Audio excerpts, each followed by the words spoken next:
Hi, I've been using my iPhone 6s for over 2 years now. I have to say, it's been really good. I bought it in late 2015 when it was first released, and now I'm still using it in 2018. I'd just like to share with you some of my experiences in terms of performance, camera, battery life, gaming, and storage. And I'll give a final verdict of whether I should upgrade, continue using this phone, and we'll see what happens. Anyways, without any further ado, let's get going. The performance on the iPhone 6s is still reasonable.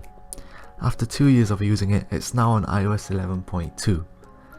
Day-to-day tasks still handles pretty well, and multitasking is not really a problem for me. However, I do miss some of the old iOS systems, as they were undoubtedly faster.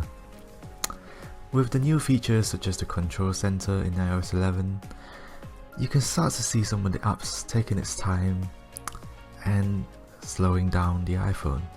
However, the performance is still very good and shouldn't really be a problem for people with day-to-day usage. Now, the camera on the iPhone 6s is something that I take for granted. The iPhone 6s takes really good photos.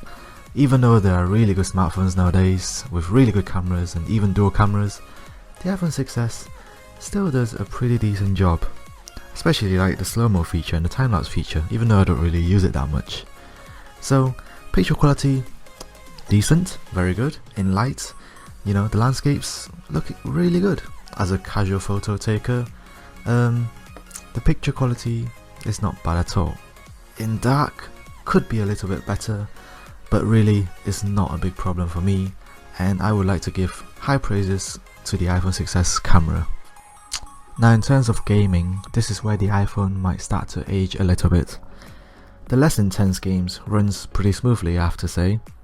However, more graphically intense games, such as Modern Combat, may begin to struggle. However, since I have a really low storage iPhone space, I don't tend to play a lot of games on my iPhone, and I prefer to play it on the iPad. Alright guys, this is the part I want to talk about the most. I have a 16 gig iPhone. You've heard right, 16 gig. It was one of the biggest flaws that I've made, and it's one of my biggest regrets of buying this phone. Ultimately, it's my mistake, but why, Apple, would you make a 16 gig iPhone in late 2015?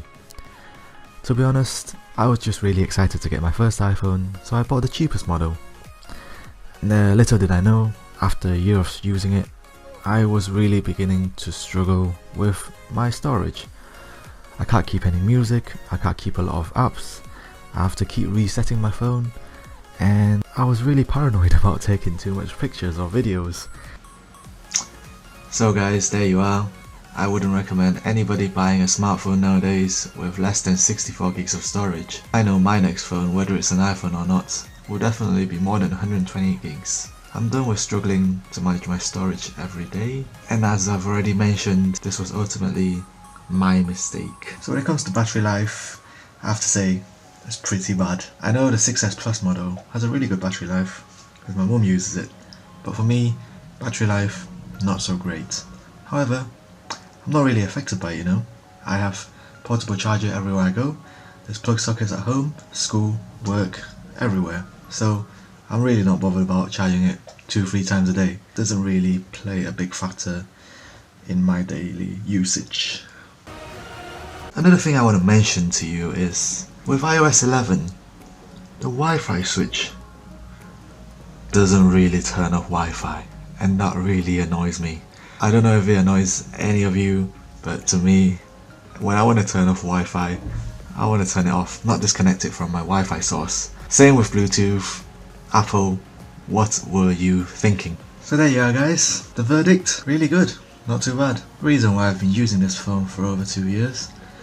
Although it has its ups and downs, storage space, occasional glitches, new iOS slowing down the phones, I still really enjoy using this phone. Perhaps I'll keep using it for the next year. But there are a lot of good phones that are coming out, and that's already out. One of them might catch my eye, the OnePlus 5T, Pixel 2 XL, the new Samsung Galaxy, Huawei. These are all really attractive phones with great specs. Anyways, Thank you very much for watching. Take care. And it has a headphone jack.